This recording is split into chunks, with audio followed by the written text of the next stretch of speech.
Alright, so let me see how well this goes or not.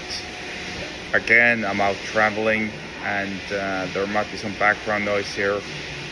So we shall see how well the sound transmutes, but that's pretty much it. I was listening to something very, very interesting the other day. I was listening to this dude named Jelly Roll. I think his name is Jelly Roll. I don't really know who he is. I think he's some sort of a rapper or artist or whatever. I don't really know. Here's what I do know though. The dude, and by the way, I should probably clarify this as well. I listened to Jelly Roll make an appearance on Joe Rogan.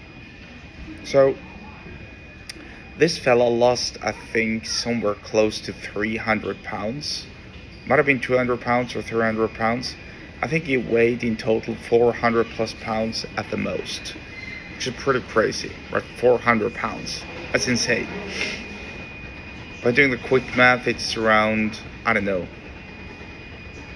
180 or so kilograms. Maybe a little bit more, maybe a little bit less. I don't really know. But it's pretty insane. And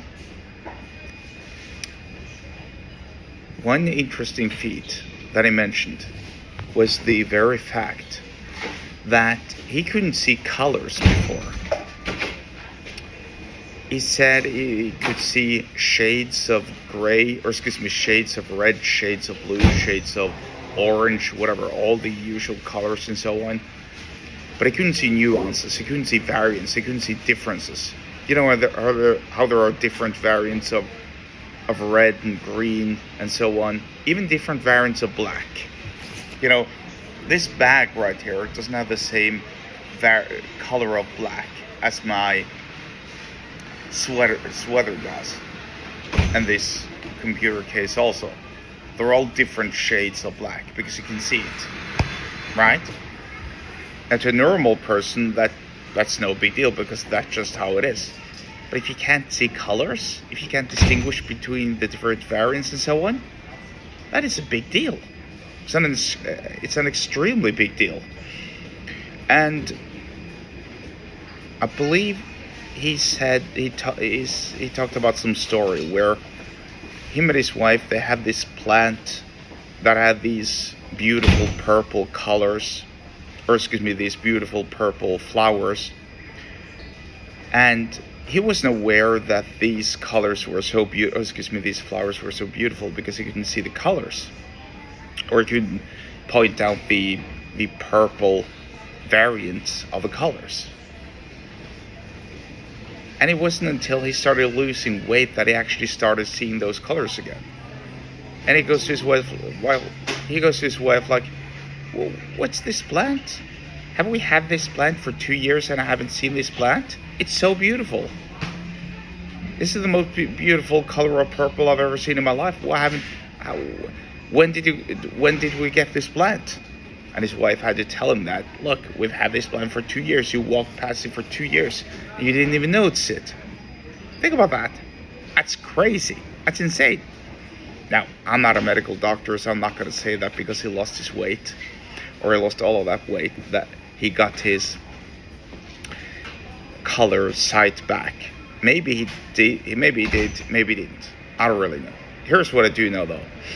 And this is something that's very, very important when it comes to time and energy vampires and how to apply time and energy in your life. He said that eventually, as he grew healthier, as his blood levels, or his blood values rather, his blood tests started to get better, how his, obviously how his physique improved and so on, how he needed to find new friends, because he couldn't be around his old friends anymore. They were all drinking, gambling, boozing. When he was cheating on his wife, he was hanging out with people who were cheating on their wives, and he could no longer do that because that was obviously not who he was a part of. Or excuse me, he couldn't do that anymore because that lifestyle was certainly not that he was a part of any longer. So I'm just saying this to make a simple point, when you change your lifestyle, when you improve something about yourself, you have to get rid of your old friends most of the time. Yeah, sure, you bring along with you those who want to change, but those who don't want to see you change, and there's a lot of them. You know, the crabs in a bucket syndrome. They much rather prefer that you remain down in the bucket with them.